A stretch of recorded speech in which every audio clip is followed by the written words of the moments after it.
Hello, this is David from DN Cognitive Counseling. I want to start off by thanking Sara for writing such a thoughtful response to one of my last videos.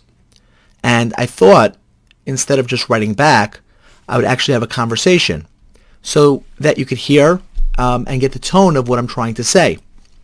I want to start off with Sara, what she wrote.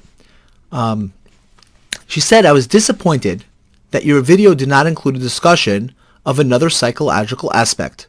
Now what Sara's referring to is the Michael Jackson video that I did, explaining some of the issues that I have with people idealizing so many people as celebrities and them becoming so emotionally invested. So for those of you who did not see the video, please do. But Sara's point that she's talking about is that people love stories about famous people getting arrested, dying, getting divorced, losing their jobs. And tabloids run these stories constantly, and they don't care whether they're true or not. The truth didn't sell. Sensational stories do. And Sara, I absolutely agree with everything you said. My video did not deal with that aspect at all. And you're absolutely correct that the idea of misery-loving company is something people feel about. You know, when you watch somebody fall, it sometimes makes you feel better about your own life. Now, I'm not saying this is a good thing, but it is a human thing. So we do have to understand that that's a natural phenomenon that happens as well. But you're correct. I'm sorry. I wasn't dealing with that in my video. I was responding to what I've seen with a lot of people arguing and having very strong emotional opinions about Michael Jackson. And not because they did a lot of research, not because they looked into anything, not because they're looking for truth, but because they're mirroring their own internal bias.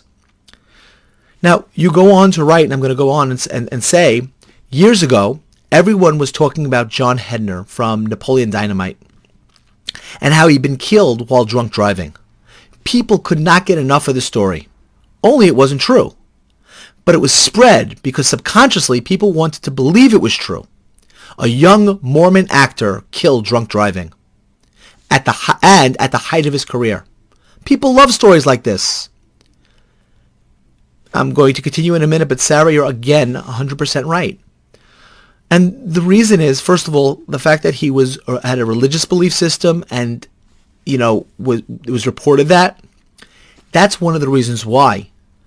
The more that somebody has, the scandal in the church with the children, people love to throw the baby out with the bathwater. But I guess that's the reason why we always say, he who is without sin, let him cast the first stone. Because what I was trying to get across is that we all have these internal demons inside of us.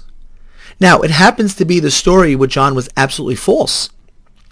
But I was making the argument in my video, even if it was true, even if there's a person who has failings, it doesn't mean that the philosophical ideology they have is a failing. It just means that they, as a person, have their personal failings, as we all do. So I agree that people love to pile on. In New York, we had Tim Tebow.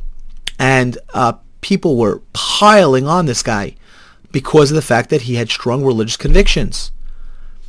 It's the own internal bias that creates that need. You go on to write, and again, I thank you because this was really thoughtful. They allow them to think, I may not be as rich and famous, but at least I don't drink and drive. And again, you're correct. Michael Jackson was one of those famous people in the world. Jackson himself sold a couple of fake stories about himself to the tabloids just to see if they print them, and they did. In fact, a lot of people still believe those stories to be true. Now, Sara, I appreciate that because I didn't know about that, and I don't doubt it for a moment. The reality is the tabloids will print anything that people will buy. People love to hear salacious information about other people, especially ones that are idealized. And then you have other people that will fight against it. So what ends up happening is you have this dual battle. I think it's important to be and you go on to say, I think it's important for people to be aware of this as well, what you talked about in your video. Look for unbiased sources. Do your own research while keeping an open mind. I could not agree more. And I thought I conveyed that in the video when I said about evaluating that information and evaluating what you hear. But I 100% agree with you.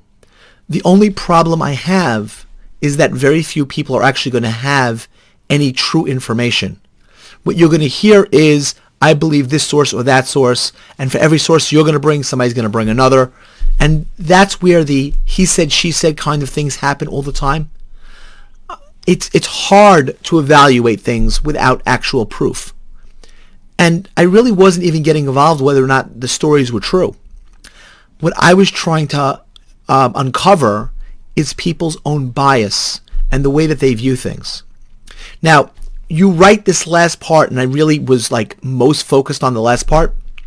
You wrote, I 100% believed Michael Jackson was a child molester before looking into it further.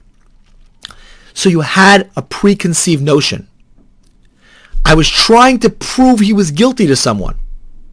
Now, I have to ask the question, Sara. What was your need? And I want you to think about the question. What was your need to try to prove it to somebody else? Why wasn't your belief enough at that moment? Say, I believe this. Why did you have a need to prove it? But what was interesting about this, Sara, is you then write, but in the end, I became convinced of his innocence. So I'm guessing the other person hit you with evidence that made you rethink what you knew. And you're right, yes, Michael Jackson was a strange guy, but that doesn't mean he's a child molester. And I 100% agree with you. I don't think whether or not his issues and behavioral issues and idiosyncrasies or even mental illness has anything to do with being a child molester. And the fact that Lady Gaga, as you wrote, wears crazy costumes doesn't mean she's not part of the Illuminati. Again, I 100% agree with you. You don't need to wear crazy costumes to be a part or not part of the Illuminati.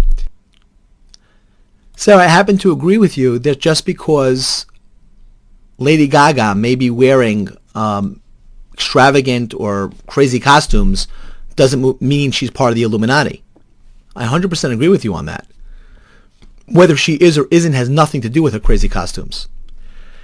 And all I was trying to point out is that need that we have to think we're influencing others or changing reality based upon what we think we know about other people's lives.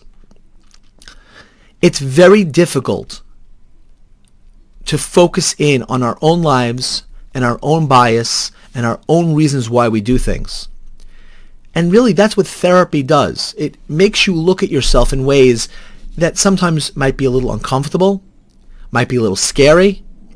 It's very easy to focus in on a Michael Jackson or the sensationalized story and all the horror that we see or hear in the news. And part of the reason why we like to focus in on those things is it makes us not have to look at our own self and our own lives.